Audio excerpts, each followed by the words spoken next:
వెళ్ళింది, మంచినీళ్లు తాగింది, దేవుడికి దండం పెట్టుకుంది,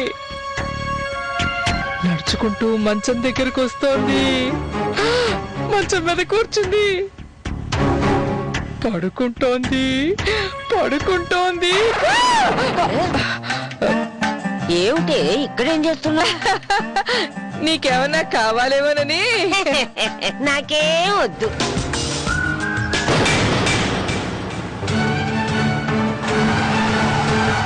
హలో హలో లే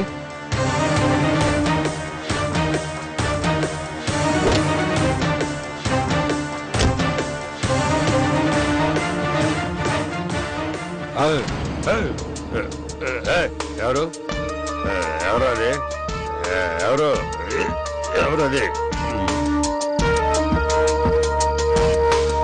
అల్లుడు గారు మీరా? సిగ్గులేం జన్మ. నీకు చెప్పినా కుక్కకు చెప్పినా ఒకటే. నువ్వు అసలు తండ్రివేనా? తండ్రివి కాదు, అసలు మనిషివేనా? కూతురు చనిపోతుందని అబద్ధం చెప్పి కళ్ళకు గంటలు గట్టి పెళ్లి జరిపిస్తావా?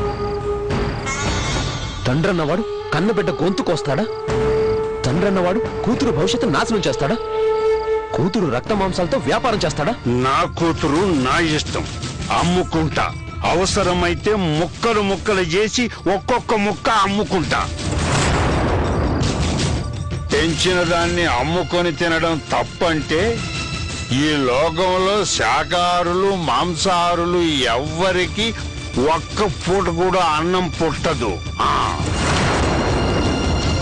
ఎవడో బుద్ధి లేని ఎదవ నీ మొదటి పెళ్ళాం చచ్చిపోతుందనగానే ఊపుకుంటూ వచ్చి మొహం కూడా చూడకుండా పిల్ల మెళ్ళో తాళి కట్టావు. మళ్ళీ ఆ తాళిని దాచిపెట్టడానికి ఓ తాయొత్తు. నీ ఇంటి దరిద్రాన్ని పోగొట్టుకోవడానికి ఇంకో ఇంటి ఆడపిల్లని బలి చేయడానికి తయారైన నువ్వు పురుషోత్తముడివి. నీకు అమ్మిన నేను దిక్కుమాలిన వాణ్ణా?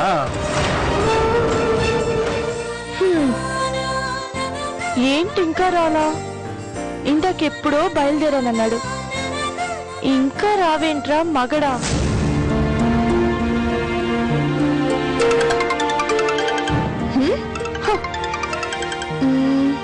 ఓకే, ఎక్కడున్నావు?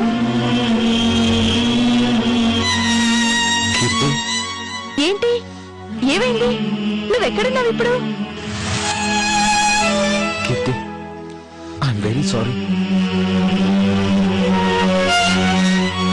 నేను రావడం లేదు. వాట్? Come again.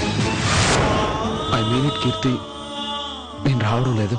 వంశీ, నిన్ను డిసప్పాయింట్ చేసినందుకు ఐఎమ్ రియల్లీ సారీ. నన్ను క్షమించు.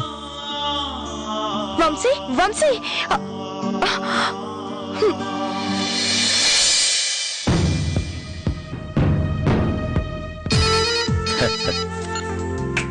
నమస్కారం బావగారు. ఏమిటండి ఇది? అసలు ఏమనుకుంటున్నారు మీరు? సారీ బావగారు, నాకు అసలు విషయం ఏంటో తెలియదు. అలా అనడము మీ చేతగానితనం అవుతుంది బావగారు. ఏమిటండి, మీకేమైనా తక్కువ చేశావా? మీకు గాని మీ అబ్బాయికి గాని మీ వాళ్ళందరికి గాని ఎప్పుడైనా ఏమైనా తక్కువ చేశావా? I'm sorry for what he's happen. బావగారు మీరు ఏమాత్రం బావగారు బావగారు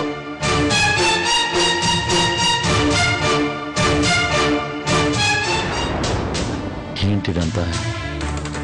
రేయ్ ఆగరా, ఏమనుకుంటున్నావురా నువ్వు? ఉత్సవ విగ్రహాలాగా ముగ్గురు ఇక్కడ కూర్చుంటే నీ పాటికి నువ్వు సమాధానం చెప్పకుండా వెళ్ళిపోతావేంటి? నీకు అసలు బుద్ధుతా?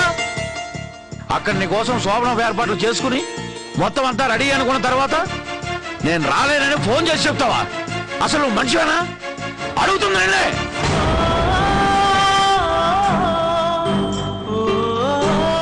నాకు ఇష్టం లేదు నాన్న.